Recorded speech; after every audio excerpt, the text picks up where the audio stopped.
The Philosophy and Opinions of Marcus Garvey, or Africa for the Africans, Part 1, An Appeal to the Soul of White America, written October 2nd, 1923. Blessed are the peacemakers, for they shall be called the children of God. Matt, v. 8. Surely the soul of liberal, philanthropic, liberty-loving, white America is not dead. It is true that the glamour of materialism has, to a great degree, destroyed the innocence and purity of the national conscience, but still, beyond our politics, beyond our soulless industrialism, there's a deep feeling of human sympathy that touches the soul of white America, upon which the unfortunate and sorrowful can always depend for sympathy, help, and action. It is to that feeling that I appeal for 400 million Negroes of the world, and 15 millions of America in particular. There is no real white man in America who does not desire a solution of the Negro problem. Each thoughtful citizen has probably his own idea of how the vexed question of races should be settled. To some, the Negro could be gotten rid of by wholesale butchery, by lynching, by economic starvation, by a return to slavery and legalized oppression, while others would have the problem solved by seeing the race all herded together and kept somewhere among themselves. But a few, those in whom they have an interest, should be allowed to live around as the wards of mistaken philanthropists, yet none so generous as to desire to see the Negro elevated to a standard of real progress and prosperity, welded into a homogeneous whole, creating of themselves a mighty nation with proper systems of government, civilization, and culture, to mark them admissible to the fratern ties of nations and races without any disadvantage. I do not desire to offend the finer feelings and sensibilities of those white friends of the race who really believe that they are kind and considerate to us as a people, but I feel it my duty to make a real appeal to conscience and not to belief. Conscience is solid, convicting, and permanently demonstrative. Belief is only a matter of opinion, changeable by superior reasoning. Once, the belief was that it was fit and proper to hold the Negro as a slave, and in this the bishop, priest, and layman agreed. Later on, they changed their belief or opinion, but at all times the science of certain people dictated to them that it was wrong and inhuman to hold human beings as slaves. It is to such a science in white America that I am addressing myself. Negroes are human beings. The peculiar and strange opinions of writers, ethnologists, philosophers, scientists, and anthropologists notwithstanding, they have feelings, souls, passions, ambitions, desires, just as other men. Hence they must be considered. Has white America really considered the Negro in the light of permanent human progress? The answer is no. Men and women of the white race, do you know what is going to happen if you do not think and act now? One of two things.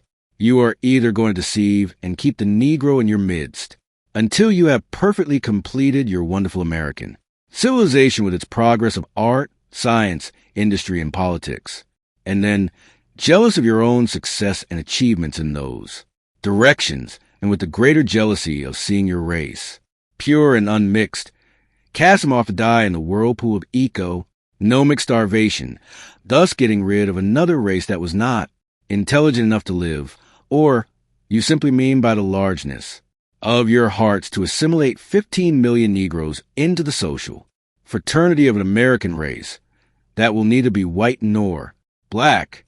Don't be alarmed. We must prevent both consequences. No real race-loving white man wants to destroy the purity of his race, and no real Negro conscious of himself wants to die. Hence there is room for an understanding and an adjustment, and that is just what we seek. Let white and black stop deceiving themselves. Let the white race stop thinking that all black men are dogs and not to be considered as human beings.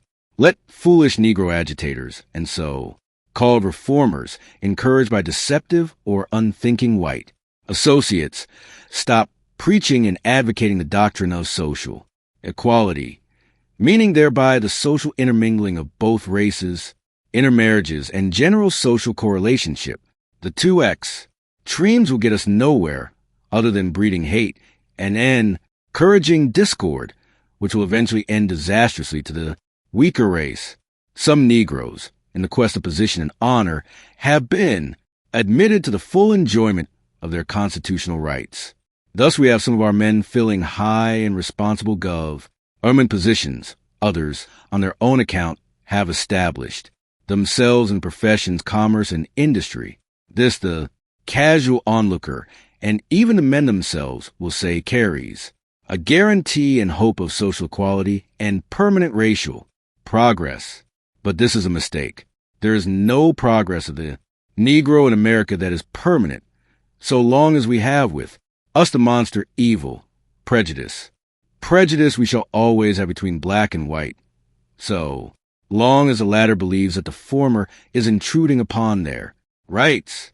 So long as white laborers believe that black laborers are taking and holding their jobs, so long as white artisans believe that black artisans are performing the work that they should do, so long as white men and women believe that black men and women are filling the positions that they covet, so long as white political leaders and statesmen believe that black politicians and statesmen are seeking the same positions in the nation's government, so long as white men believe that black men want to associate with and marry white women, then we will ever have prejudice, and not only prejudice, but riots, lynchings, burnings, and God to tell what next will follow.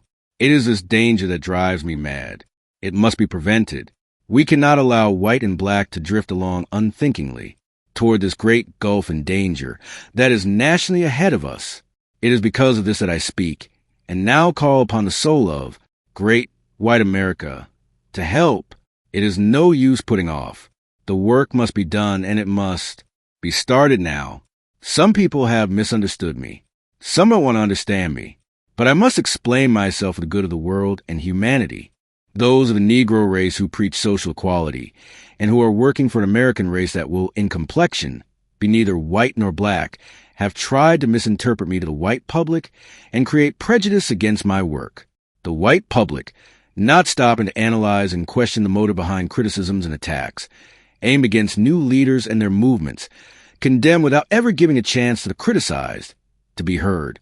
Those of my own race who oppose me because I refuse to endorse a program of social arrogance and social equality gloat over the fact that by their misrepresentation and underhand methods, they were able to have me convicted and imprisoned for crime which they calculate will so discredit me as to destroy the movement that I represent in opposition to their program of a new American race. But we will not now consider the opposition to a program or a movement, but state the facts as they are and let deep-souled white America pass its own judgment.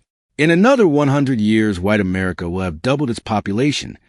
In another 200 years, it will have trebled itself. The keen student must realize that the centuries ahead will bring us an overcrowded country. Opportunities, as the population grows larger, will be fewer. The competition for bread between the people of their own class will become keener, and so much more so will there be no room for two competitive races, the one strong and the other weak. To imagine Negroes as district attorneys, judges, senators, congressmen, assemblymen, aldermen, government clerks and officials, artisans and laborers at work, while millions of white men starve, is to have before you the bloody picture of wholesale mob violence that I fear and against which I am working.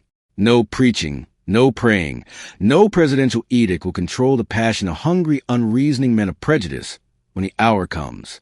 It will not come, I pray, in our generation, but it is of the future that I think and for which I work.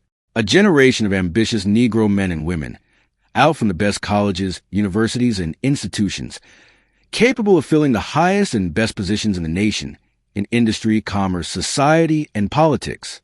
Can you keep them back? If you do, so they will agitate and throw your Constitution in your faces. Can you stand before for himself and let him know that self-progress brings its own reward? I appeal to considerate and thoughtful conscience of white America, not to condemn the cry of the Universal Negro Improvement Association for a nation in Africa for Negroes, but to give us a chance to explain ourselves to the world. White America is too big, and when informed and touched, too liberal, to turn down the cry of the awakened Negro for a place in the sun, civilization, and deny the truth of your Constitution. What are you going to do then? You who are just will open the door of opportunity and say to all and sundry, enter in. But Ladies and gentlemen, what about the mob, that starving crowd of your own race? Will they stand by, suffer and starve, and allow an opposite, competitive race to prosper in the midst of their distress? If you can conjure these things up in your mind, then you have the vision of the race problem of the future in America. There is but one solution, and that is to provide an outlet for Negro energy, ambition, and passion, away from the attractions of white opportunity, and surround the race with opportunities of its own. If this is not done, and if the foundation for same is not laid now, then the consequence will be sorrowful for the weaker race, and disgraceful to our ideals of justice, and shocking to our civilization. The Negro must have a country and a nation of his own. If you laugh at the idea, then you are selfish and wicked, for you and your children do not intend that the Negro shall discommode you in yours. If you do not want him to have a country and a nation of his own, if you do not intend to give him equal opportunities in yours, then it is plain to see that you mean that he must die, even as an Indian, to make room for your generations. Why should the Negro die? Has he not served America and the world? Has he not borne the burden of civilization in this Western world for 300 years? Has he not contributed of his best to America?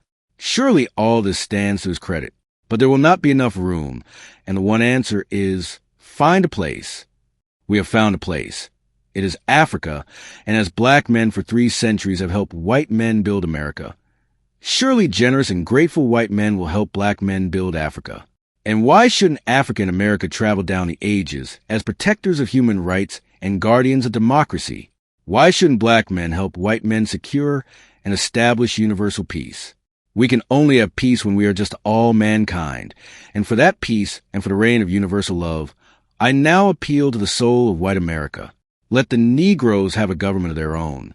Don't encourage them to believe that they will become social equals and leaders of the whites in America without first on our own account proving to the world that they are capable of evolving a civilization of their own.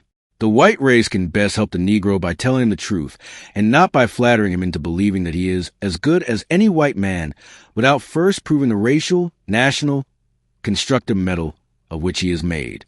Stop flattering the Negro about social equality and tell him to go to work and build for himself.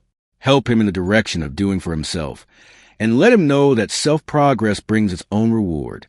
I appeal to considerate and thoughtful conscience of white America not to condemn the cry of a Universal Negro Improvement Association for a nation in Africa for Negroes, but to give us a chance to explain ourselves to the world.